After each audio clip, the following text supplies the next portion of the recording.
G'day guys and welcome to the first episode of Corner Flags and Boot Bags. I'm joined today by Mr. Leake from All A Stuff. How's it going? Hello, I'm great, how are you? Yeah, not too bad. And we have got Mr. Delair Football, Tom Delair. How's it going, buddy? Good, thanks for having me. Awesome. Alright, so basically what this podcast is going to be, every week I'm going to have on some new guests and we're just going to make it a weekly thing. I think next week we've got Yaz from YJ Football on, so that should be good. But this week it's all about Australian football. Obviously A-League. We're not talking about AFL. So we're just going to kick this episode off, start talking about the A-League. Supposedly it's meant to be delayed up until maybe even next year. There's absolute player cuts, getting wage cuts and everything, which is just absolutely not good for the game. I'll start off with you, Kai. How can the league even progress further with obviously now the NRL, AFL is finishing up? I don't understand why the A-League can't bring it back a bit earlier, because now crowds obviously are coming back, so this is their chance to strike. I don't know why they're making us wait until next year for the A-League to possibly restart. Yeah, well, I don't have an idea on why they're doing it either. It'd be smart to continue through, especially starting earlier than what they're considering starting it. But the main thing is they need to get the attraction back into the game, because they've completely taken all the fun and energy out of A-League.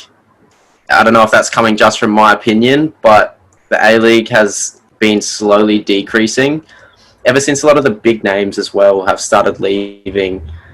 So we've just been on a path of the same thing continuing, with not really any push for, I guess, anything new, if that makes sense.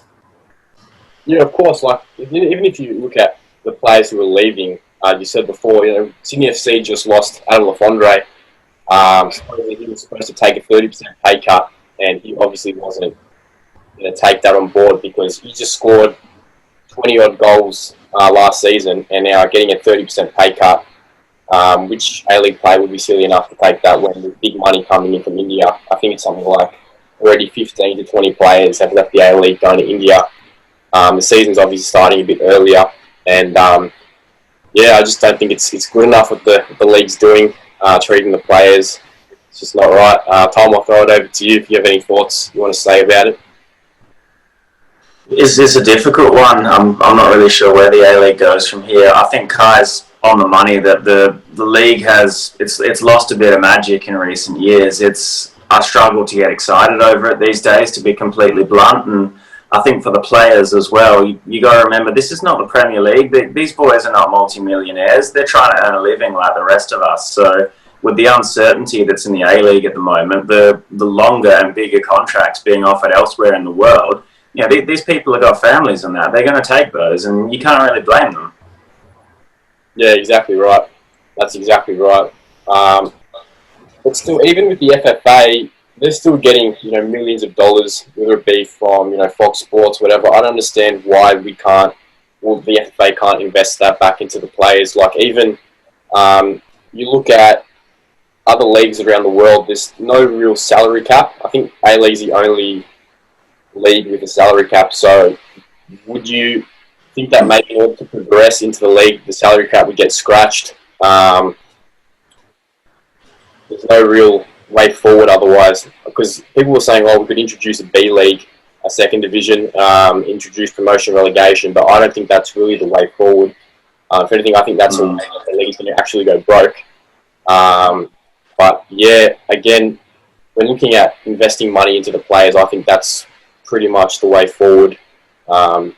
Even though if we do scratch the salary cap, we know that there's going to be a monopoly from the bigger club. Your Sydney FCs, your Victories, Melbourne Cities, because they're just going to invest a lot of money into signing the bigger stars. But then again, that's what needs to happen to the league in order to get some excitement.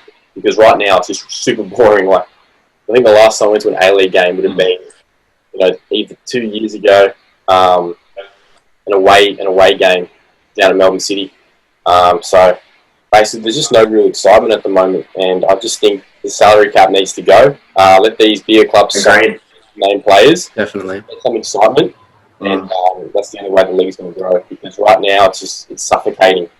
And I don't know if these guys who are running the game, the FFA, if they're clueless. I know they just picked up some director from England, and he's kind of introduced a few more things before the lockdown began. But then after the lockdown, it's just been absolutely horrendous. Yeah, very much so. I think the salary cap's got to go. I've been saying that for a couple of years now, and people say, oh, but it evens out the competition. But does it really? Because the same teams have been dominating for quite a while now, even with the salary cap. And even if we get rid of it and you end up with a big three or a big four, is that any different to any other league, all those leagues in Europe that we wish we could be like? 100%. Definitely agree with you there, yeah. I don't think I've enjoyed watching a Brisbane Roar game since Broich left, if I'm being honest. Since some of those big names, Enrique, Brisbane Roar hasn't been the same club. And it doesn't help that youth development in Australia is also another letdown, especially because it's more on the money side rather than the talent. They are slightly getting better, but I've found especially this way in Queensland, it has just been money-based constantly. There's not really a chance for the young talents to actually show what they're capable of without 100%. Without spending. NPL junior fees in WA is the same. It's daylight robbery. Some of the prices that they're charging 12-year-olds to play football is obscene. Yeah. It's just to create jobs for the boys so someone can get money to be a technical director of some 12-year-olds or something. Yep, exactly. Absolute daylight robbery. It's nearly, what is it, 1,500 a season? Yeah, something like that. Up to 2,000. Some clubs charge up to 2,000. Wow. I think the club here, my NPL side, the Sunshine Coast Wanderers, is one of the highest charging NPL clubs. And I think they were looking at 2.5 or something like that. It's unbelievable. Yeah. So we're going for the way of, basically scrapping the salary cap, signing these big name players, and maybe a pathway for these NPL players to kind of get into A-League. Because even for me, I'm playing NPL 1 at the moment, obviously injured recently, so I haven't been playing the last couple of months. So I don't know where I stand for next season. It's basically what my academy agency has to look at for me. Obviously, A-League was the dream a couple of years ago, even get signed to, Sydney FC under 20s or whatever it was. Now, obviously, I'm 23 almost, so that's kind of gone down the drain. Look, there's the idea of starting a second tier, I don't think is the way forward, because would you start clubs from scratch? Like, would you introduce, I don't know, let's just make up a team at random here, like Tasmanian Tigers? Would you make it Tasmanian Tigers and get all these fringe NPL players and put them into brand new second tier clubs, or would you put NPL 1 teams into the second tier and create a B league essentially? That's what I would do if you were to create a B league, would be rotation with NPL clubs, especially because, once again, I guess you can include the youth, because developing higher, pretty much what, the Premier League and the Championship do. But I'd say instead of making a B league, you'd be better off to progress the A league first and get more of these teams in with bigger name players rather than developing a second tier first, if that makes sense. Yeah, for sure. The problem I see with creating a B league is, like anything in this game, where's the money going to come from? I know there's, I look at some of the NPL teams in WA, and even the bigger names like Floria, Athena, Bayswater City, those sorts of clubs. I think, where are you going to pull the money to fly 25 players and 15 staff across the country every fortnight and stick them in a hotel for 2 nights? Exactly. You're not wrong. Yeah. You're not wrong. Definitely. I can't see it happening. As Kai said before, I think the A-League has to progress itself first and before we get a B-League. There were talks of a B-League happening in 2034 when the A-League, all the clubs, all their 15-year licensing agreements finish. So I think in 2019 they signed them a 15-year extension for their licensing. And they said that 2034, 2035, there might be promotion relegation depending on where the A-League actually ends up. But again, personally, within how long have we got? 12, 13 years? Do we see the league growing in that amount of time? If they keep going how they're going, if anything, I think it's actually going to drop even more. We'll be looking at NPL crowds within the next 5 to 6 years if it keeps going at this rate, because it's just not. And even if you attendance the way is terrible. Yeah, for sure. I think the way we've got it backwards. Sorry, you go. You go. Bit of a connection delay. Yeah, that's it. I think the way we've got it backwards with the A-League at the moment is when we attract international players, we attract them at the end of their career, not at the start of their career. I'd love it if we could get the league to a point where, you get some loan players from the Premier League or the Championship coming down to Australia. I mean, we see that in Australia with the NBL, a lot of these sort of American college prospects that are going to be the next big thing in basketball will come and do a season or two down here and then they get scooped up by the NBA and head home. It'd be great if we could get the game to that point. But as it is, we get them coming over when they're 36 and they just want one final payday and a bit of a laugh. Well, you've seen that just recently with LaMelo Ball. What was he playing for the Hawks, was it? That's right. And he's now going into the draft for the NBA in the next coming weeks or months. I think they delayed that too. But for us to get something like that right now would be rare. Yeah. We even saw, I think David Villa only stayed for, a month? 3 games. Wow. Right, yeah. We got 10,000 per game. Yep. And he just robbed Melbourne City blind. He was meant to be there for 10 games, and he decided he wanted to leave after 3. So that was it. Unbelievable. Later. Yeah, and I went to go to his 4th game, and he wasn't there. That's unlucky, that. Yeah. Oh man. Very unlucky. But then again, which Socceroos do we see play in the A-League? I know we've got Ryan Grant, I think Redmayne, Sydney FC's goalkeeper on the bench. Maybe he played a game. Josh Risdon, that's about all the names I can think of. They're all from overseas. Yeah, that's about it, really. Yeah, well, most of them have left. One of the bigger names, Moy, he left after how many seasons? 1, 2? I think he was at Wanderers for 2 years, and he was at Melbourne City for 2 years. Okay. Now he's ended up in China, and he's earning That's right. triple what he'd earn here. Absolute rubbish in the A-League. We've got to do something about it. But that's a good segue to talk about the Socceroos, because they just released their new home kits. So what are we saying about their home and away kits? Have you seen them? I'm saying it looks like the home kit with that collar and the buttons. I'm just saying, I went to a primary school that wore a yellow shirt with a collar and buttons, and I'm having a lot of flashbacks looking at it. Not gonna lie. I instantly saw the World Cup, Tim Cahill scoring that cracking volley. It's nearly a spit image of the exact same jersey, but with a faded yellow. Yeah. So you've recycled that, and then you've recycled the away kit to looking the exact same as last year without an extra green stripe.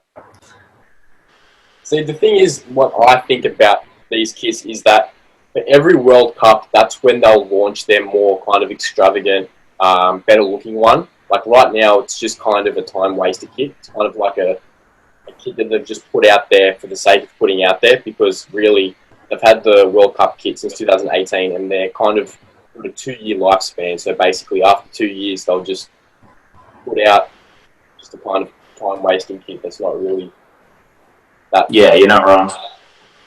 And then hopefully they'll blow our minds with a nice looking 2022 World Cup kit. If it's anything like Nigeria, then we're in for a treat. Yeah, hopefully. I even said for last World Cup, they had that kind of cool pattern on the sleeves, which I really liked, but then they kind of missed an opportunity where they could have paid kind of homage to the Aboriginals of Australia. They could have added a little kind of Aboriginal kind of thing around the sleeves, or kind of something like that, a little flag there to kind of notice the Aboriginal people.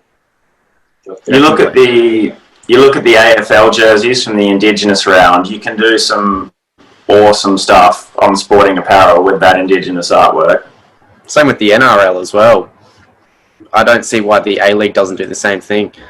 You've got two of the biggest sports in the country, apart from football, doing the Indigenous, culture weeks, and we've got nothing to do with it. Big opportunity missed. Massive. Definitely. Mm. I actually really enjoyed the women's kit from the last World Cup. That sort of multicoloured number. That was a cool jersey. I really like that one. Actually, Nike. I was lucky enough. Nike actually sent me that with a pair of football boots. The Caitlin Ford. I think she was wearing the Phantom Venoms at the time. They sent me the number 9 Caitlin Ford, like a signed card in the mail, and they sent me a pair of like these made in Italy Phantom Venoms, which were really cool, and they had like the Australian flag detailing on them, and I've got them somewhere. I don't know where I put them. Probably should take them. But I didn't really like the boots at all. I didn't like the Phantom Venoms whatsoever. They just didn't fit my foot right. But Me too. I did like that Women's World Cup jersey. I think that's more the direction that Australia should go in. The jerseys, not making plain and simple school uniform looking, big W t-shirt looking away kids, and I just don't. Feels like a big W t-shirt too. It in hand, it feels like a big W t-shirt. In hand. Yeah, we got them in about a week ago at work, and wow, unimpressed to say the least. What I really liked. Do you remember that warm-up shirt, the green with the kind of diagonal zigzag going down? Oh, here we go. That? Well, I think he's fetching it. Yeah. Do you remember those ones? I do. Yeah, I remember it. Going down. Oh, he's got it there. This one here? That's the one. Oh, the green screen doesn't like that. Yeah, that's the one. Yeah. Yeah, that's an outrageous jersey. It's almost got that like Nigeria pattern. That should have been. Yeah. Oh, I saw that. I agree. That jersey, I didn't take that thing off. It was the best thing I had for that year. Honestly, why is that not our away kit? I'll never understand. Yeah. Definitely. Such a good kit. Now, again for the away kit, would you guys prefer it was green, or would you prefer like a blue kind of Southern Cross detailing on it? Because I saw some concept kits on one of these Instagram pages that, like, I think it was like Football Australia, Dose of Australian Football, something one of those, and they kind of did like a concept kit that was like kind of blue with like this starry pattern on it, with like a bit of red detailing to kind of match the flag. I think I prefer the blue compared to the green. Not gonna lie. Be worth a look. Yeah. I mean, if I had the choice, going back to the Indigenous, rather than putting it on the home kit, you could just make an away kit with a black kind of design with the red and yellow, because I think that'd turn out pretty nice as well. And at least then you can pay respect to the Indigenous, but rather than putting it on the home kit, you've got a separate away kit. Definitely. And again, imagine the promo photos of Sam Kerr in that jersey. Exactly. That would be mint. Like, that would go viral worldwide, I reckon. Yeah. And speaking of Sam Kerr, what boots is she wearing at the moment? The MDS. MDS. What are your thoughts on the new MDS 003?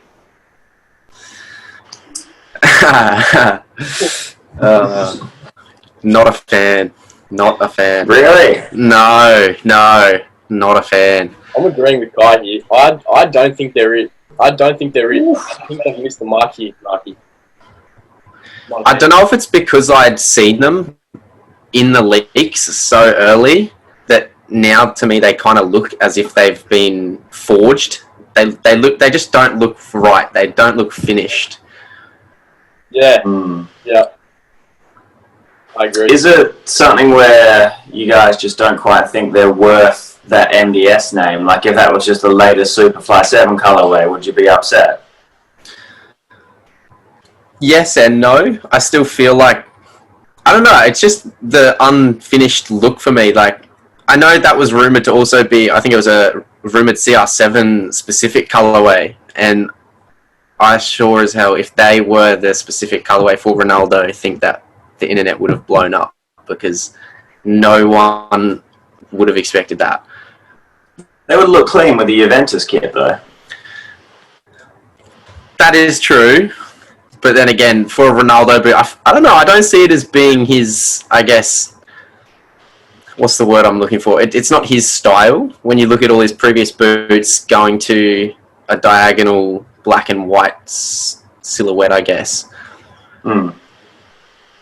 Yeah, I definitely think that if they had the design going all the way around the boot, it would have looked a lot better. I think that, as you said before, Kai, it is kind of a little bit unfinished and a bit forged. I think if the design had been going around the entire boot, if they added another kind of pattern towards the inner side of the boot, towards the back and around the heel, it would have looked a lot better. But yeah, I'm not crazy about them. Like, if I had to wear them, well, I wouldn't turn them down, but I'm not spending 340 Australian dollars on a boot that looks like that, pretty much. I definitely agree. It just looks like they've worked on the toe box, they've got that looking schmick, and then they just haven't looked at the heel and the midfoot. It's just, for me, it's a no. It's a no. Definitely agree. That's fair. Yeah, I don't think I'm in any rush to buy them. Yeah. Would you get them on sale? Just to say you have a pair of MDS 003. The 002, however, that is one of my favourite Superfly colours yet. Yeah, I can agree. I bought a pair not long ago. I actually have I think I've got the Vapor in AG, and I've got the Superfly in FG. There you go. Yeah. MDS, No, we didn't get my size, so. What size are you? 12 US. 12 US. I'm an 11 US. That's the biggest we got. US. There you go. Yeah. For the first MDS 001, I did get the Vapors because I didn't quite like the look of the Superfly. It just looked a bit weird. I got the Vapors. And then with MDS 002, I kind of like the Superflies more. I don't know, but they kind of had this weird thing where the collar comes up, how there's this little, like this branding that kind of goes up when it's on foot. If you guys have noticed that, like when you put them on, how like where it says Superfly 360, it kind of looks a bit funny. I think I get what you mean. Yeah. You guys know what I mean. I think when you get your Superflies from you kind of notice what I mean. On the Vapors, they don't really have that. I think I'm kind of picky with how my boots look. A bit fussy sometimes. I just kind of. Aren't we all? If I can't decide which one, because basically Vapors and Superflies, I kind of like them the same, but I just can't really decide which one I like better. Well, I had the Vapor recently after never really being a mercurial kind of guy, and it just had my feet are maybe a quarter size or a half size different from left to right, and my smaller foot just had a little bit of heel slippage, which just made it, not to the point I couldn't play in them, but it was just irritating. So I sent them back to Nike, and I've got the Superflies on order now. I'm looking forward to seeing if that solves the heel problem for me. Yeah, I think it will. I think the definitely probably my my favourite boot that I've worn as of yet. I was wearing this one when I actually got injured, this specific one. But I mean, in trials, in training, it performed better than anything I've worn before. I mean, control on the ball, everything was perfect in those, and I didn't have any issues. Which is, I haven't had something like that since the Vapor 10s, I think it was. Because that Haitian synthetic was the best thing I've ever worn. But this new Flyknit on the 7, or the Superfly 7s is just sick. Yeah, it's amazing. Yeah, definitely. But then again, with the Superfly 7, I noticed that when I put them on and wore them for the first time, I did actually find there was a bit of heel chafing. Like, not to the point where I've got to take them off, but it was kind of around the point where I found that when I was sprinting, it was really noticeable. But then after about 10 wears, it went away, and they kind of hit my foot spot on. I got no. Yeah, fair enough. Speaking of heel chafing, what are we saying, boys?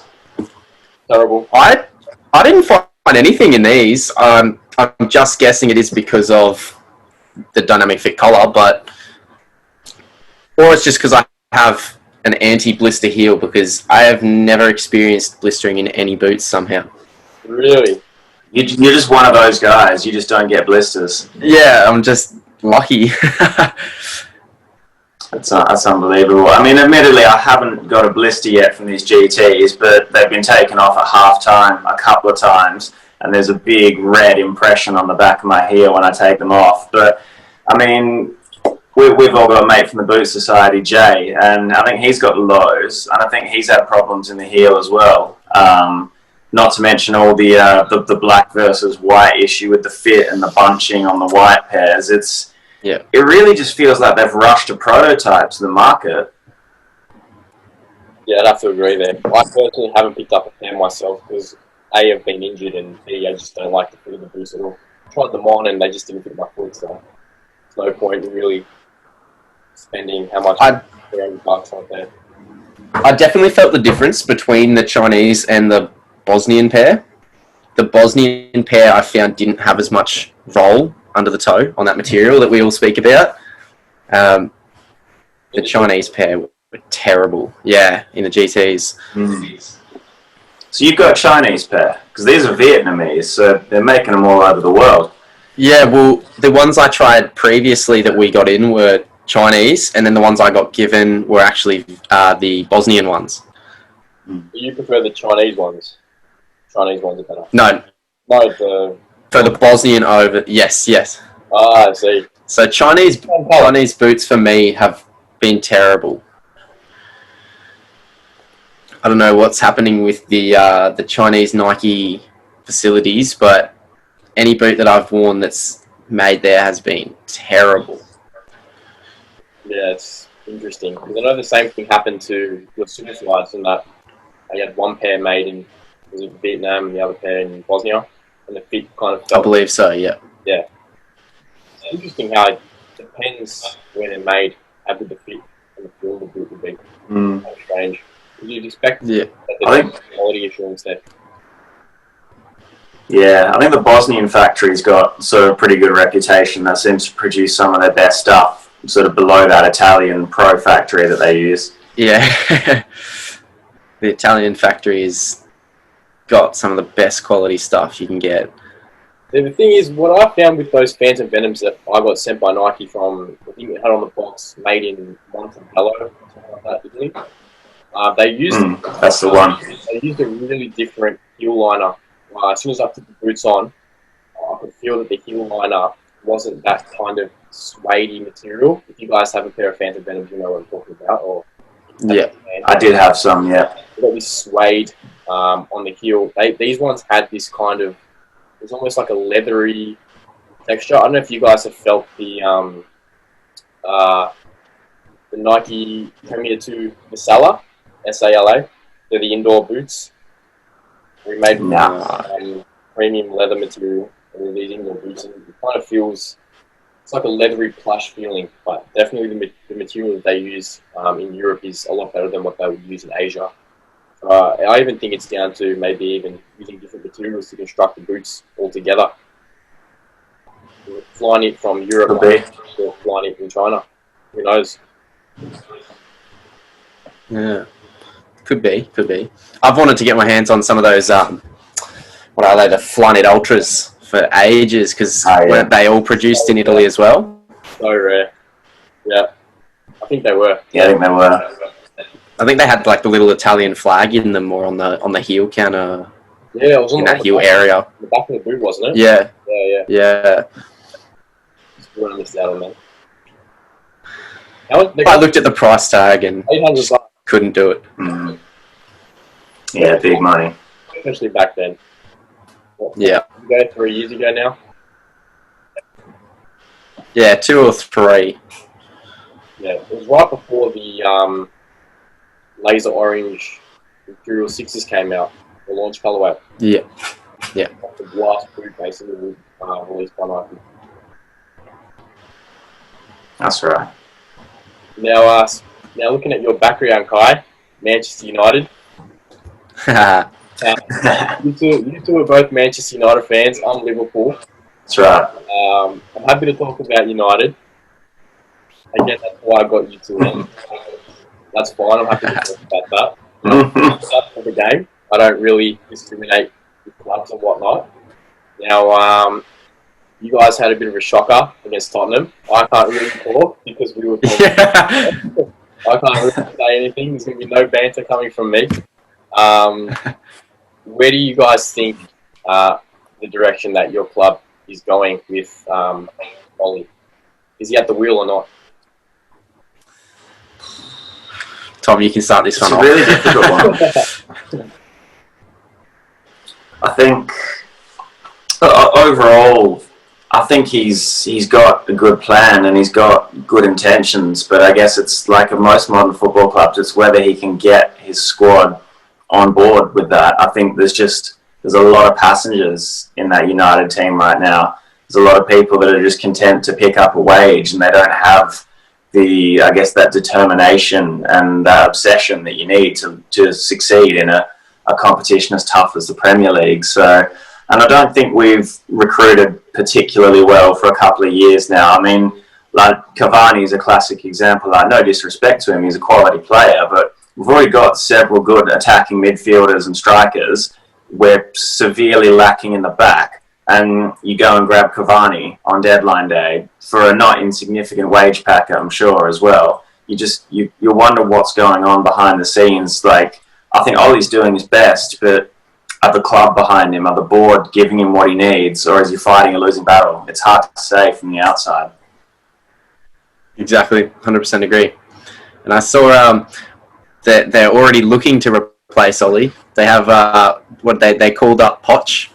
Seen if Poch could take over, but I don't think it's the manager that's going to fix it. As we've seen, how many managers we've been through now? 4 or 5 since Sir Alex, and nothing's changing until the board changes, from what we can see. 100%. Yeah, I think David Moyes' contract's only just expired in the last year or so, hasn't it? Yeah. Wow. But would you guys rather have Poch than Ollie? If someone said to you now, you guys can swap Poch for Ollie, would you take it? I do like the way Poch plays, how he sets up the team. Either is still better than Mourinho. I'd take either over Mourinho, that's for sure. Really? Yeah. Wow, that's a big call there. Yeah. See, I think Mourinho's one of the toughest games, especially after watching the documentary on Spurs. I think that Mourinho's finding his feet at Spurs, and particularly if he can keep his squad fit, they're going to have a good season. I mean, we saw what they're capable of just the other day, but he never quite fitted in at United, and I think he almost knew it too. I think I read somewhere Mourinho never even bought a house in Manchester. He was living out of a hotel room the entire time he was there. I think he knew it too. Wow, that's huge. Couldn't even buy a house. I just couldn't handle it. I couldn't handle the defensive play every week. It was driving me insane. And then again, you don't know if that's all down to his fault or if it's the players trying to take control. But if it had anything to do with him, I hated it. It was just constant park the bus every game. We'd be drawing 1-1 in a crucial winning game that we need to take the 3 points from. And we bring on Eric Bailly to solid the defence and hold the draw. Yeah, that's it. Drove me insane. I'm just going to say 2 words. Just 2 words. Jordan Shaqiri. That's all I'm going to say. So you should actually that man there, Kai, if you didn't like Mourinho. What was that? You should be thanking that man, Jordan. He's the reason why Mourinho got sacked. It wasn't me. Big Shaqiri. Big Shaq. He's a still at Liverpool? Yeah, he's still there, but he copped Corona. He scored that free kick though before he got it, didn't he? Just a few minutes ago. Yeah, he scored that nice free kick, and then he copped Corona. I think he's okay now though. Jeez, what a disruption to the game that is. And to fantasy drafts. Exactly. I swapped out my Son because there was obviously the rumor, and he was 85% chance of sitting out. Oh wow! I was like, okay, yeah. So I was like, I'll bench him. We'll put Mane in. Mane looks healthy, and then we find out he gets the virus, and Son plays and scores too. And that's terrible. Terrible. No luck. No. Jeez. So, what are we saying went wrong against Villa then? Look, against Villa, I just think we came into the game underestimating how good they are, because they did pick up Watkins from Sheffield, who was class. Win the Golden Boot even in the Championship, or was he? I think he's got 26 goals last season, and yeah, that's a decent effort. We had Alisson out, which didn't help the cause with that, and Mane and Thiago with that. If you look at the first goal that we copped, I think it was in the 2nd minute. Alisson's probably dealing with that in a much better way than Adrian, passing it straight to the Villa's player, and then on the back. Is he though? Because I haven't forgotten what Alisson did against Leicester a few seasons ago. Against Leicester. Oh, is that when he tried to pull out the 5-star skill moves in the box? Yeah, that's the one. Yeah. But then has he made a mistake like that since? I don't think so. I think he learnt his lesson that day, but I'm curious to hear your take as a Liverpool fan on Adrian, because I think it might have been The Sun in England ran a story after that match calling it the Adrian disaster class and saying that Liverpool are going to look for an emergency keeper signing. And I think that's very harsh on the man. He's completely at fault for the first goal. But what about the other 6? I don't think you can really blame those on him. And even that first goal, he misplaces the pass. But Gomez doesn't exactly work particularly hard to do much about it. He kind of just watches Villa put it away. Yeah, I'd have to agree with you there. I think Gomez could have done a bit more. But then when the ball... I don't think he was expecting the ball to go to the Villa player. And then he kind of just went to sleep there and just watched it into the back of the net, I guess. Look, Adrian has been making these mistakes for a while. It's not the first time he's made this mistake. If you watch the game against Atletico, we were in a great position. That's true. To beat them. And then he just goes in again, passing the ball to their striker, which I think is just a very error-prone goalkeeper. Even last season, I watched this video that a Liverpool page made on YouTube. All his errors put into one video. And I was just watching it back, holding my head, like, how do we still have this guy? How have we not, looked for a better quality backup? And that's exactly what we're doing. I think we're going after Gazaniga from Spurs. I even heard Romero from United being thrown around, but I think that deal will never happen. I don't think Manchester United and Liverpool will ever work together for a transfer. That's never going to happen. No. Well, it makes you wonder if... you go. I don't think Romero is interested in another spot on the bench too. I think that's his whole gripe with his United situation. Yeah. Exactly. Well, it makes you wonder if Adrian will get the same punishment as Karius, because I think Karius was very hard done by in the end. The way that he was treated by, especially the fans. You could tell that, obviously, he wasn't doing what he's supposed to, game in and game out, but the hate he was getting was definitely not deserved, especially in the end. I think he got to the point of like depression from what the fans were saying about him, and it would be terrible to see another keeper or person in particular just have to put up with that.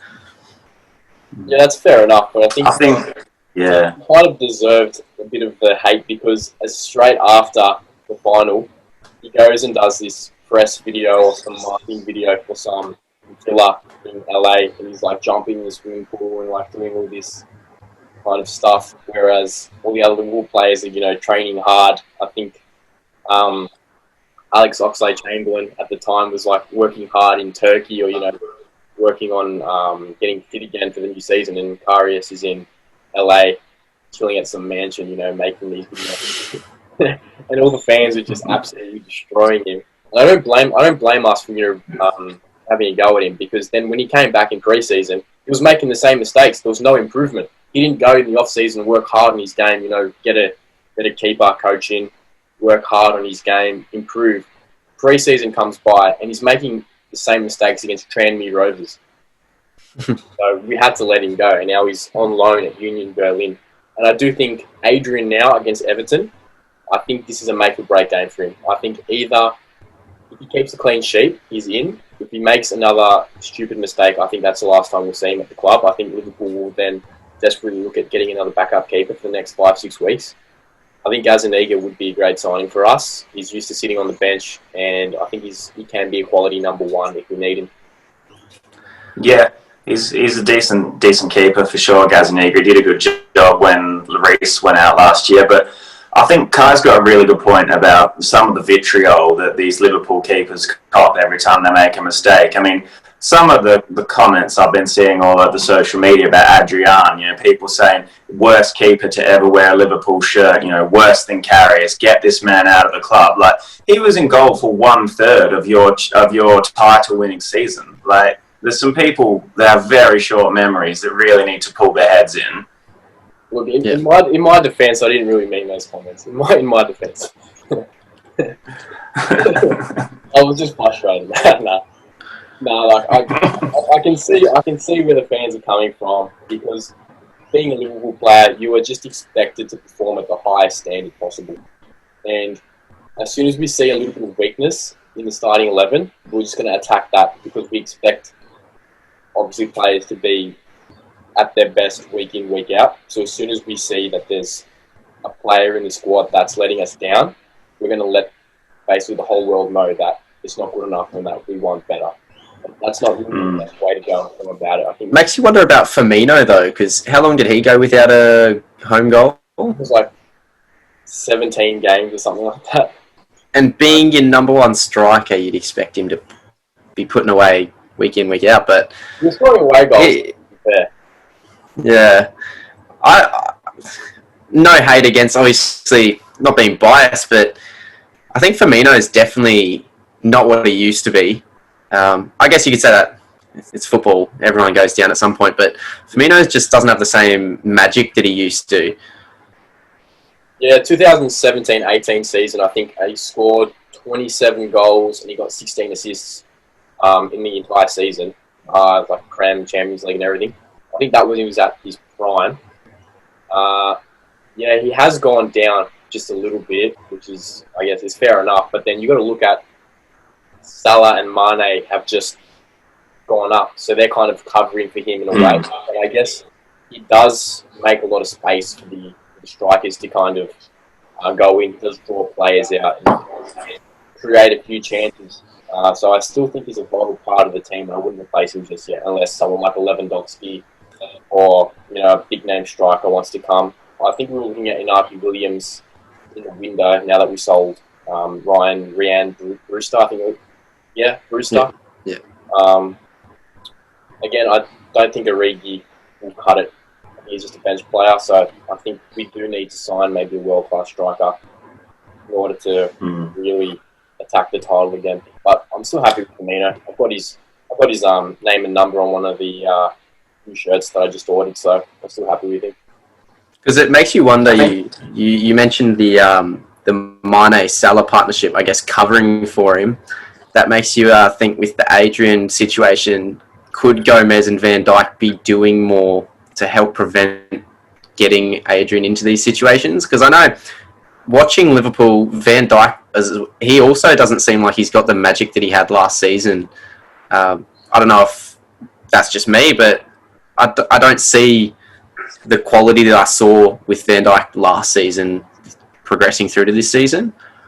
Yeah, I think that's because last season he had Joel Matip alongside him. Now that Klopp's kind of gone with Gomez, I like Gomez as a player. He's fast, he's kind of good in the air. He can jump up, get those clearing headers away.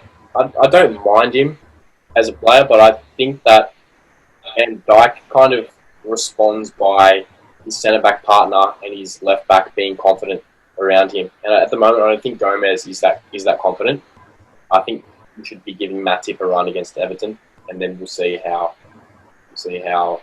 Van Dijk does. But I think he's still got that quality in him.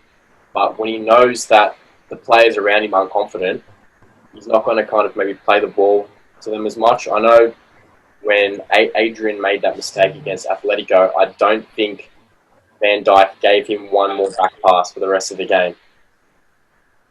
That was it. He just kind of cut him off. It's interesting with Gomez. I'm very curious to see how he bounces back from the Villa game, because I mean, I've already said my view that he was the supporting actor in Adrian's mishap for that first goal. And then 5 or 10 minutes later, he got absolutely mugged off by Watkins when he cut inside and put one in the top bin. He had a bit of a dirty day against Villa. I'd be curious to see how he responds in the next game. I think he's just had a dirty season all round. If you look at the first game against Leeds, he cost us maybe 2 goals out of the 3 that they scored. Look, even against England, he's giving away silly penalties. I know against Finland, the last international break, he gave away a silly one that could have drew Finland the game 1-1. I just don't think he's there yet mentally. I don't know if it's because of the lockdown break, but as soon as he came back from the break, he just hasn't been the same, really. I think it's time to give Matip a go. Yeah. With this game coming up as well, Liverpool-Everton, do you reckon it could be an insight on the ending of the league in a way? Could it be a quick heads up? Or I'm not going to be biased, but I don't think Everton will be top 4 come Christmas time. I think they're one James Rodriguez injury away from being at one. Yeah. That's what I was about to say. With injuries, that's what's Everton has to look for, because if they get one injury on one of their star men right now, that's where it all drops off. But if they keep healthy, what do you think? Are you saying top 4 contender? Top 6. Definitely top 6. I'll give them top 6. I can't see them steamrolling a Spurs or even a Chelsea or an Arsenal. I think against the bottom sides, yes, they can pick up all 3 points, but against a Chelsea and Arsenal, even a Man U, I think Man U can trouble them, especially if Harry Maguire can find some better form. I think he's better in him, but just the whole thing that happened in Greece really just knocked him out. Doesn't Harry Maguire. Wow. James versus Harry Maguire will be a matchup that everyone's going to want to see. Would you generally sell Harry Maguire? If we had the option to, I would get rid of him. Let's say for half of what you guys paid for him. Would you sell him? Yeah, I would. Right. I'd rather. I'm not so sure. I'd rather pick up I know we were looking at Upamecano, or even replace him with like a Koulibaly, someone else that's gonna. So Koulibaly's, I guess, what was he Napoli's captain past few years? I believe. Yeah. We need someone. We need another big man, but I just don't think. I don't think Maguire has what it takes to be in our lineup. The same goes with Lindelof as well, though. Lindelof has been having a shocker. But then again, he has his day where he's... you can't get past him. But I think right now our defence needs a lot of rewiring to get any success. Because, look at... I mean, Bailly, when he's on his day as well, another great centre-back, but he's out injured again. So all we're left with... I know, is it Chouansby? Is that how you pronounce his name? He's he was online. He's yeah, I believe so. I think he's just come back from injury as well, so he's nearly healthy. Class. Yeah. One's easy. But it makes you wonder: does Harry Maguire need a solid partner for him to increase, or is he just not cut out? Yeah, I think he's cut out. That's my view. I think he's cut out to be but not captain. Yeah, I agree. I think if he had the right person next to him in that centre back pairing, I think he could be a really good player for us. But I'm not convinced Lindelof is that man. And I've seen it, from Sunday League that I play in all the way up to the Premier League. If your centre backs are not on the same song sheet, so to speak, it just causes problems. And I don't think Maguire's got a whole lot of faith in those around him, and that's affecting his own personal game. I think there was the Lamella goal against Spurs where he was after he made that header, which was his mistake, he was so desperate to get back and deal with it that he actually pushed Luke Shaw over in his attempt to get to the ball. And I think that's just a sign of a man who feels like he's got to deal with it all himself and he's got no faith in the people around him. Sure. Yeah.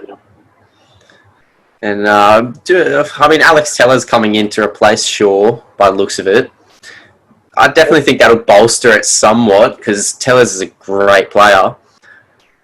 But it's a left back, and ideally we were looking for that centre back partner for Maguire. So I guess this season it's just going to be another trial to get to where we need to be. But it's only so long before, you see all the jokes coming through now because losing, what was it? I don't even remember the score. Is it 6-1? 6-1. Yeah, terrible result. We shouldn't be conceding 6 goals, especially the way we did. Yeah, and same as looking at Liverpool 7-2. I think Villa just knew how to expose our new high line that we're playing. We've been playing this high line where the defence is almost on halfway, which gives Villa or the other team less space to kind of move the ball around because we like to press. And then they were just hitting those long balls over the top, and then Gomez was just being exposed as well as Trent. Our fullbacks are very attacking, but I don't think Trent really has the defending capabilities in him to really stop these fast attackers.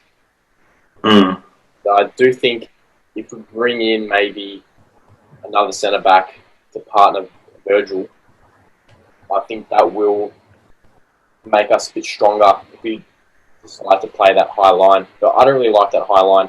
I think we've got to get rid of that and go back to what we did last season. But then Klopp was saying that clubs have kind of worked us out from last season. They know what we've been doing. So updated system. But I think if it's not broken, don't fix it. Definitely. Yep. Speaking of transfers, which transfer was the best this season in the EPL that we've seen so far? James Rodriguez. James, you reckon? Yeah. Yep. Hands down. That's top 3. That's a tough call to beat. I mean, James has taken Everton from obscurity to top of the league, and I know that's off 3 games, but that's a big turnaround. And it's not just James. I mean, he's Calvert-Lewin's found form. The team are really starting to play for Ancelotti, but he has just brought that club to life. That's the dream signing. Like, it's pretty rare that you can just bring in one bloke and he just changes the way you play. But Everton have pulled that off so far. It's what you expected him to do at Madrid after the World Cup, but I don't know what it was with who was managing at the time. Was it Zidane? But Mourinho? He just didn't give. I don't remember who it was, but he just didn't give James the run that he needed. And after a few games without form, dropping him for good was a terrible decision, which is why I think it was smarter at a club like Everton to pick him up and just bring his class back. Yeah, definitely. I'd say James is my number 1. Then I'd probably say Thiago. Again, biased. And then number three is a tricky one because Everton did bring in Allen as well, which is done. Yes. For them. So it could be Nathan Ake. Yes, Ake, Man City. I'm gonna have to. Callum Wilson's doing all right for Newcastle. Yeah, that's a good one. I'm gonna have to go. James, Thiago, Ollie Watkins. Top 3. Hard to argue with that. Yeah. Can't think of many more. I mean, we haven't seen Tellez play yet, but... Yeah, that's true. What about Gareth Bale? Once again, haven't got to see him play again yet, so... Should see him next week. Hopefully. Yeah, is that against West Ham? I think it is. Yeah. Yeah, I think the honourable mentions. The honourable mentions would be Bale coming back to Spurs, even Chelsea picking up a new keeper in Mendy, and even United, they've not signing so much, but bringing Henderson back to put some proper pressure on De Gea. So far, De Gea hasn't made a mistake yet this season, so go figure. Very smart move. And, scary times as well, because Henderson's playing so well. So well. Will he get a chance, though? I don't think he'll get a chance. I think De Gea will just play out the whole EPL season, and maybe Henderson will play. You guys in Europe? Europa League? You're in Champions League? Champions League. Champions League. Yeah. You finished fourth, hey? Yeah, Champions League. I think Henderson will get a run there. A few of the cups and Champions League, yeah. Definitely. Because how many games has he played so far? Is it 2 or 3? And he hasn't conceded a goal yet. Yeah, Werner and who's the other guy that Havertz, yeah, another honourable mention, but I don't think they really fit the system as well. Yeah. I think they're still used to that Bundesliga system. I think they're going to take a bit of time to adjust to the Prem, but they're still doing okay. Yeah, really and then you got they really were. Chelsea just got everyone. Wow. You look at how many people they've signed. Like they've signed a new keeper, they've signed a new defender, and 2 new attackers. There's probably 1 or 2 I've forgotten. Ziyech as well. Yeah. It's going to take some time for all those people to click. Yeah. Sure. I think and they're all coming from different leagues as well. So what you got? Ligue 1, you've got Eredivisie, Bundesliga. So many different play styles all merging into one team. Playing in one of the quickest leagues in the world. Exactly. Interesting. But the window's still open, so we could see United, bring in another keeper, another centre back. Liverpool bring in a keeper. Hope so. You never know what could happen. It's still open. Hopefully, we bring in another keeper. I really want to see Gazaniga come to Liverpool. That would be great because I don't trust that. I don't trust Adrian. Allison did good, so I think we need one. Yeah, I'll take up on Meccano. That'll be a good signing for us. Young, quick. He's like what we wanted Bailly to be, but not injury prone as well. Leipzig. Maybe in January you guys might get him. I believe he was in talks, but there was something stopping him from signing this window. Oh. But he's very young, but he's quality. Yeah. I think you guys. I guess that's DB ago. I think it was class. Did well for the games that you played for you guys. Yeah. So, how long are we saying Ole's got? Yeah. Christmas, end of the season, maybe not even. End of the year, I think. If he loses, end of the year. Yeah, if he loses about 4 or 5 games, I think he's gone. Couple of draws, maybe some wins, he might stay. But if he loses a few games in a row, I think he's gone before Christmas. Yeah, if we can't get back into, in and around the top 6, top half at least by Christmas time, he's in trouble, I think. And Bruno's not even a big fan, as heard from his half-time talk with the team in the changing rooms. Not only was he angry at Maguire, but apparently there was talks of him not liking Ole either. Wow. The only thing I'll say with Bruno is we saw in the Europa League last season that if he's got something to say, he'll say it. He's not the type of guy that's going to wait to get behind closed doors. He was more than happy to go at Lindelof in the middle of the pitch. So I find it difficult to believe that he's, just quietly walked down the tunnel and then turned on Maguire. And it's all the outlets that are pushing that story are the less reputable ones, it's got to be said. But he's a passionate character at the same time. So who knows? Yeah, exactly. Who knows? I mean, he could have. I think he's got it in him to really.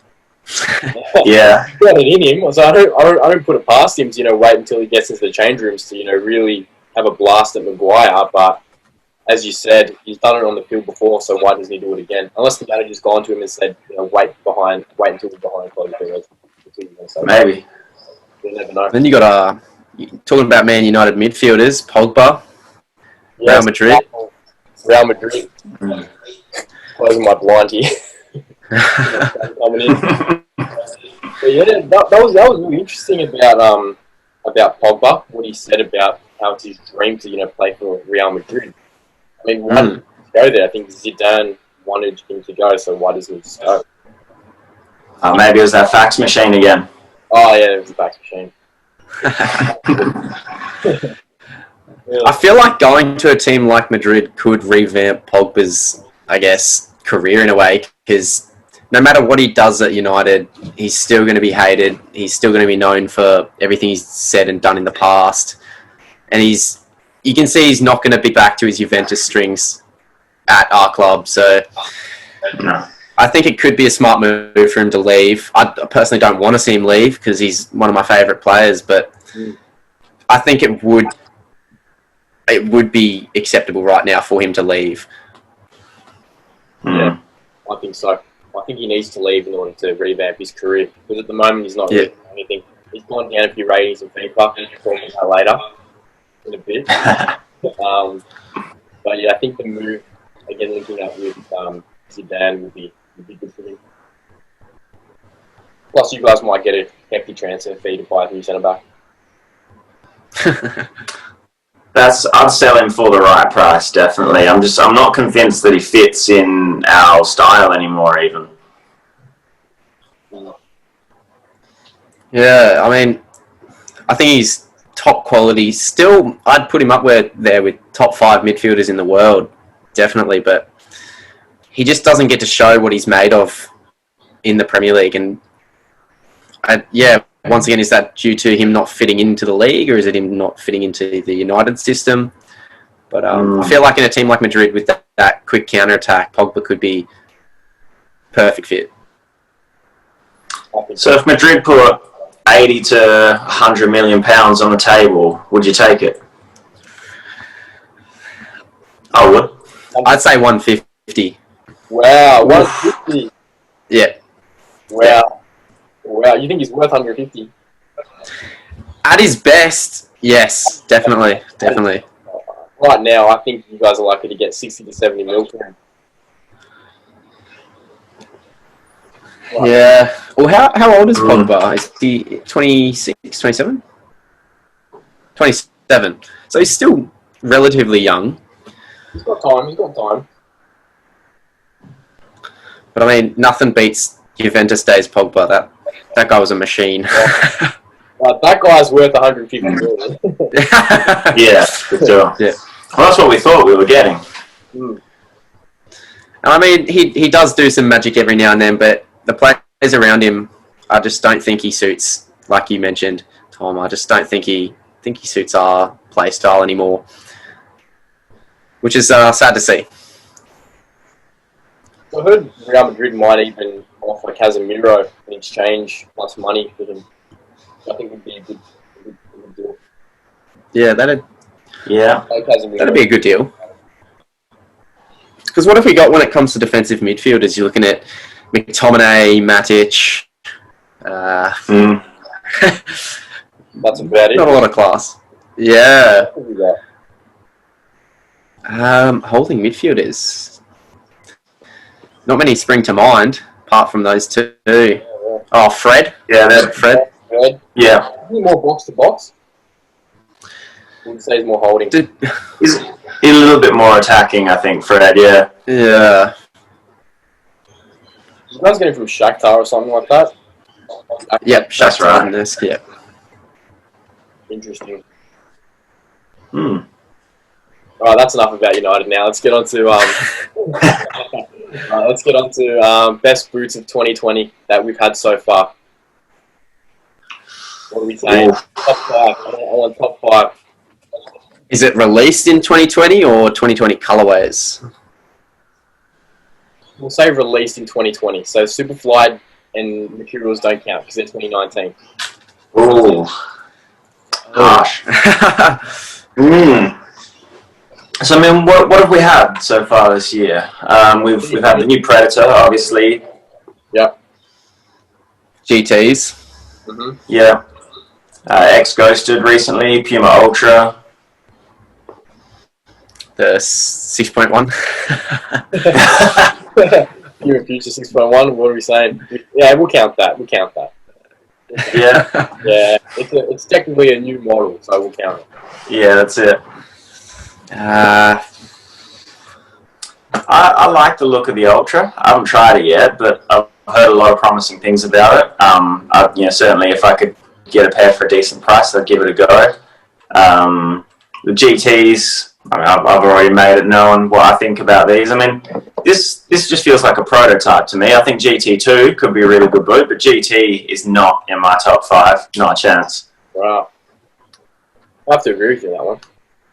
Again, we Australians haven't tried the X yet because they've been delayed by 3 months until November. So Yeah, That's right. that's a real, shocking thing for us that we can't experience that. Definitely want to get a pair in. when do they? Is it between the 10th and 20th? I think it was. Of November. Yeah, around that period. We're out for free for Adidas on the 1st of November, and then they should ship on the 10th, which is my birthday actually. Yeah, that's right. Because we've got the takedowns at work. I know they've come in early, the 0.3s and 4s, but obviously you can't give a rough estimate off those because completely different boot. No.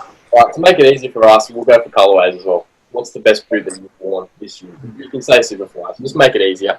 Because we'll be here all day talking about what's upcoming. I really liked the recent Laser Orange Superfly 7. As soon as those go on sale, there'll be a pair coming my way. That was a really cool boot. Yeah, definitely. I think they'll look mint. Roses for me, the Rosa Superfly. I'd love to get my hands on those. I love pink boots. I don't know what it is, but I love pink boots. Like the pens that you got. Then you have a pair in the SG. You're telling me. Yeah. Yeah. I've had those things forever. They will never leave. I can't get rid of the pink. Especially in SG, you can save them for those muddy days. Still stand out. Nice bright pink. Yeah. Yeah. Yeah, I'm gonna have to get I think MBS 002 for me. My favourite. yeah, they were nice. I love Volt boots. I just feel faster in them. When I wear Volt, I just feel like I can run faster. Yep. Bright boots. I know some people that reckon when you wear bright coloured boots, you're more aware of your feet and your peripheral vision, which just sort of helps with that sort of, not hand-eye, foot-eye coordination when you're striking the ball and that. Who knows if it's true? Maybe it is. That's definitely true because one time I was wearing, you guys know the Superfly 6 launch colourway. They're the alternate, like the black with the orange. Yeah, I had those ones. Yeah. And it was a really muddy day. I remember we were playing a team that was second on the ladder. We were coming about 4th or 5th. And we were 1-0 up. And then in the dying moments of the game, I had a chance to seal it. I got a long ball over the top, and I was through on goal against the keeper. And I was watching the keeper because I wanted to see which way, where his body positioning was. If he was off balance going that way, I was going to put it that way. I was looking at him. And my boots were super muddy, and they were the same colour as the mud in the box, right? When I went to strike the ball, I absolutely just shanked, I hit the ground and I shanked the ball way off to the side. And I knew that if I could see where my feet were, I had a much more clean contact with the ball. But because my boots were the same colour as the dirt, I didn't know where they were, and I kind of hit the ground as I went to kick the ball. And it's kind of hit the ground and then hit the ball like that, and it's shanked off to the side. And I had a chance to win the game 2-0, and we were lucky enough to escape 1-0, but I reckon with bright boots on, I would have probably put that one away. And ever since then, I've never worn black boots. Apart from when I had to go to a trial at an academy last year, and you were only allowed to wear blackouts. Oh, yeah. Yeah. But ever since then, I've always been, bright boots. Ever since that moment. So you got a point there, Tom. It's a valid. Good. So it's not just me then, because I play in goal, and I hate wearing black gloves, particularly for night games. And I think there is just something about your awareness of your hands and feet and your vision. You can see those purple ones in your room there. Oh yeah, those are ancient, but they're still going all right. What brand are they? That's One Glove Co. So it's one of the smaller independent brands out of the UK. So like those, I think would have cost me about $70 or $80. And the grip and the performance is up there with any of the big name brands. It's a pretty popular brand in the A-League. Redmayne wears them, so does Jamie Young, probably a couple of other ones that I'm forgetting. Unreal. So you're saying the performance qualities of them are up there with like some of the bigger brands like Nike, Adidas, Puma? 100%. Yeah, you can waste a lot of money on goalkeeper gloves by paying for the name brands. Good point there. Save your money, go for the small brands. Yeah. That's it. Talking about smaller brands, another boot that came out this year was the New Balance Furon 6. Oh, okay, good. Oh, yeah? I was expecting you to talk about Kingdom.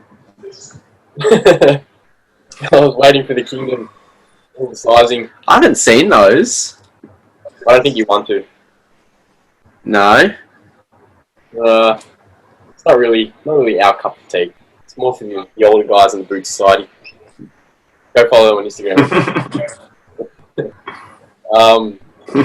But yeah, the New Balance Furons. I like the launch red colorway, and I think they released a white one. And I think on the channel right now, I've got them as my number one most underrated boot. So there you go. Yeah. Not bad. Can't say the same for the Tequila, but oof. Yeah, terrible. Laceless and just thick and stiff. No. I mean, maybe good for centre backs. Might not be. Yeah. What else have we seen released this year? I can't think of it all. I think Lotto's done some things. Umbro. They've just brought Bounty Maestro out. Yeah, exactly. That looks okay. Other than that, it hasn't been a whole lot of new releases this particular year. No, you know what I'm excited for? There's probably one boot that's black that I would wear, and that would be the Neymar Puma Kings. Oh, yeah. That's what I'm excited Yeah. Yeah, I'll probably fuck them. Just because... been refreshing the Puma page. Yeah, exactly. Yeah. But I don't think he'll be in them for long. We've seen him already training in the new Puma Future, the Z, which comes out in that's right. I've already seen him training in them. I think he's going to float around between the Futures, the Ultra, and the King. I think we'll see him float around a few boots. He's not going to stick to one. Yeah. He's going to pick out his favourite, and then they might make him a couple of signature colourways, and that'll be it. But a great signing by Puma, though. Bolton. That's probably huge. He's the most paid athlete now, isn't he? From brand sponsorship. Is he? Wow. I think he's on 18 mil, and Ronaldo and Messi on 16 and 17. Wow. There you go. Yep. Not bad at all. I'd take that. Yeah. Are we talking about FIFA? Finish off? Let's do it. I got it right in front of me, on the screen. On the screen in front of you. See, I pre-ordered it, but I'm yet to pick it up from JB Hi-Fi yet. I haven't got it yet. Which edition did you get? I just got the normal one. Is it worth paying the extra $30, $40 to get the Ultimate Edition? Did you get that? Is it like an extra bag or an extra ball with it or something? Yeah. It's in my other room now. I got a bag with it. It's actually a decently sized bag. I was thinking of using it as like a ball carrier bag because it's probably about 3 times the size of your regular boot bags. Oh wow, that's actually pretty decent. Yeah, and I mean the game itself, you get more content, I guess. You get the extra packs, you get the extra I think it's lone players, and then there's the one to watch pack as well. Oh yeah. See, for me, I just play career mode. I don't really play Ultimate Team that much. I used to, but then I just got into the career mode too much. I really enjoyed the player career mode, where you kind of make your own player. Yeah. But start at Brisbane Roar for me, and then try to work your way up. Yeah, exactly. That's the one. Then I kind of made it a bit more interesting. I started off at one of the League 2 clubs, I think it was Tranmere Rovers then get promoted into League One and then look to move away into the Prem. But then you're really dominating everyone because you're like 70, 75 overall, and all the other players around you are like 62. Yeah. So, And but pro clubs, that's a big one for me. yeah, Love pro clubs. definitely. We should make one. Are you on PlayStation or are you Xbox? I just switched over to PlayStation for the PS5. Wow. What about you, Tom? Are you an avid FIFA player or not really? No, actually not. I'm that weird kid that never had a game console growing up, and then I just sort of got to adulthood and it had passed me by. So yeah, I had was it FIFA 12 or FIFA 13 on the iPhone 4. That was pretty cool when I was traveling around the UK back in the day. That was a great game. I'm not going to on that game. FIFA 13 on the phone. What a game. What a game. Yeah. And they had this glitch. I remember I was traveling. Every signing wore number 2. I was traveling with a mate at the time. Sorry, you go. Yeah, I remember FIFA 12 or 13. There was like this glitch where when you sign a player on career mode, they'd automatically be given number 2. So you'd sign one of the big name players, and they're holding a number 2 jersey. Which that's all I remember from it. What were you saying? It was UK.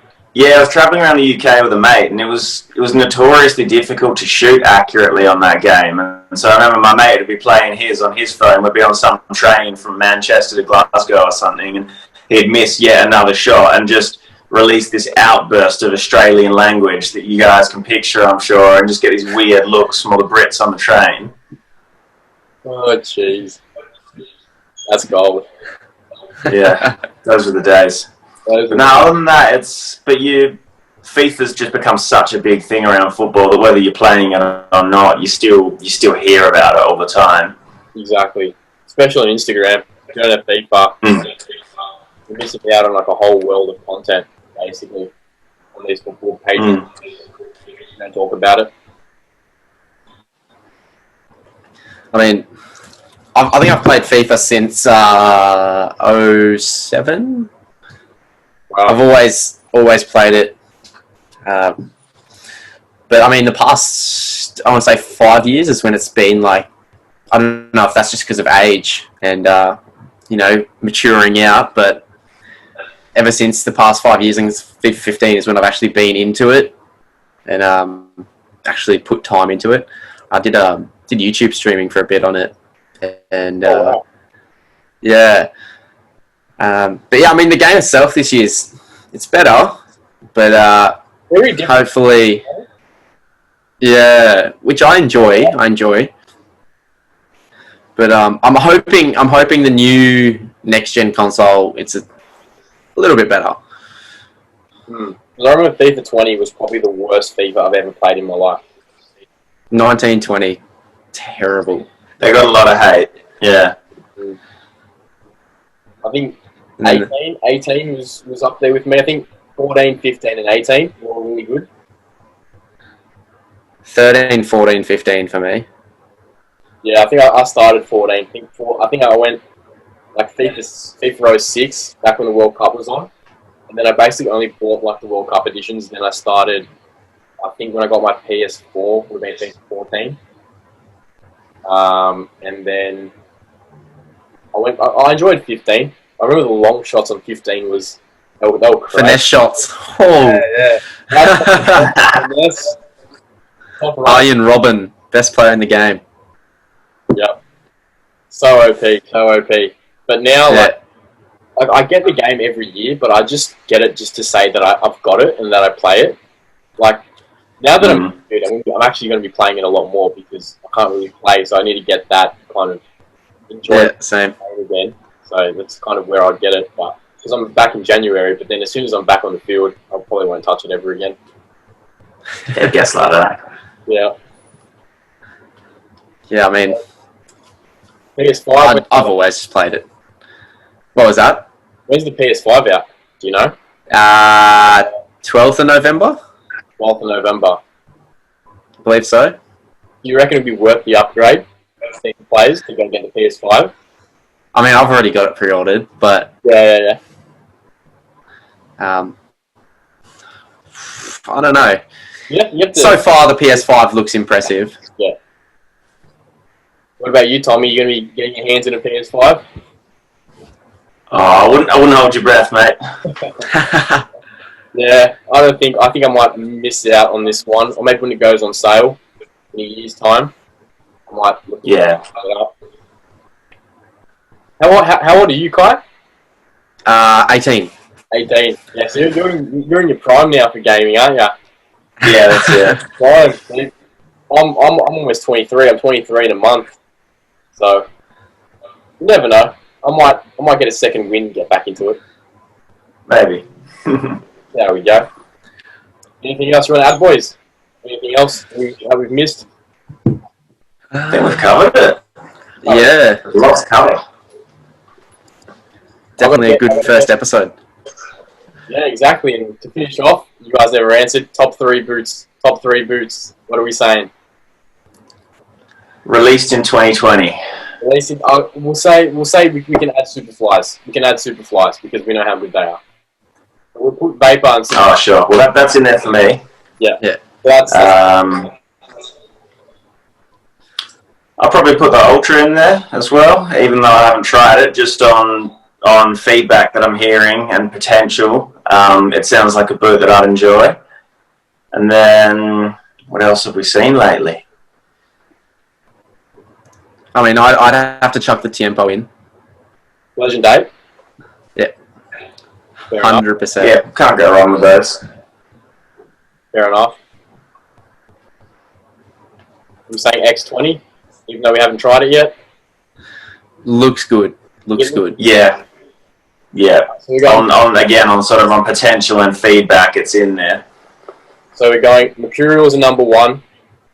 Number 2, we're going Puma Ultras. And number 3, Tiempos. Are we swapping Tiempos and Ultra? Ooh. No? We're going Mercurial, Tiempo, Ultra. I'm probably putting the Ultra at number 2, which sounds weird, seeing as I've just finished a season predominantly in Tiempos, but they were always just fine. They were just doing the job. They were never quite like, oh, these boots are sick. They were just fine. Mm. You know what? Okay. We can add Phantom Vision 2 in there, because technically they were released this year. They were, yeah. I've only just got my hands on them after hating the Vision 1, and I have to say the Vision 2 is a lot better than the 1. I agree. I didn't like the Vision 1 at all. I hated them. Yep. Terrible. Same. I had the EA Sports colorway of them. Oh, I had the bright red. Launch, were they? I believe so. Yeah. The launch was the grey the white with the thing. red triangle on the instep. Oh, you're right, yes. Yeah. Yeah. Raised on Concrete, I think it was called. I should know that. I actually went to the event where they launched them. I went to the pyramid thing. I think it's the first video on this channel where I actually went to the event. I should know that. Jeez. I must be getting old. It's killer. Yeah, so we're going Mercurial, Ultra, and then we'll go Tiempo. I've got a pair as well myself. I don't Yeah. but I hate the academies. I'd be happy with that. Easy. Do they sell a lot, Kai? The academies at your work? The Tiempo line is second highest selling boot. That's Rebel Wide. Mercurial, yeah, it's above Mercurial. Yep. Really? Yep. So the number 1 seller for us is the Asics Gel Ultimate, the Lethal 8. Yeah. Stop it. And then number 2 is the Tiempos. Wow. All the NFL people, hey? Yeah, I mean the clubs are a big seller because they're $79, and I mean everyone loves them. Unreal. Yeah. All Asics number 1 sellers at Rebel. Yep. Same with the Mundials, they're up there too, top 3. Oh, wow. Yeah. 220 are they? 220? Well, they're on sale. Yeah, 220, but most people buy them. The members' prices are $159. Yeah. That makes sense. That's a good deal. I still think they're Yeah. way too heavy. They're way too heavy. Oh, I can't wear them, no. Yeah, not my thing. Yeah. Well, on that note, fellas, good chat. Good first episode. Yeah, definitely. Thanks for having us. Now, Yeah. where can we find you guys? Where can we find you on Instagram, on YouTube? Hi. Well, Instagram, it's alllacedUp._, no spaces. And on YouTube, it's same thing, just all laced up. Yep. Tom? Yeah, for me, Instagram's the main one. It's just Delair Football, as it spells on the screen there. I do have YouTube under the same name, but I don't really upload much. There's a boot reviewer on YouTube called Boot Wizard Boot Reviews. I guest star on his channel every once in a while, so you can look for me there, but mostly on Instagram. Yeah, definitely. And all the links will be in the description, and I'll put your ats right next to your faces there. Good man. Legendary.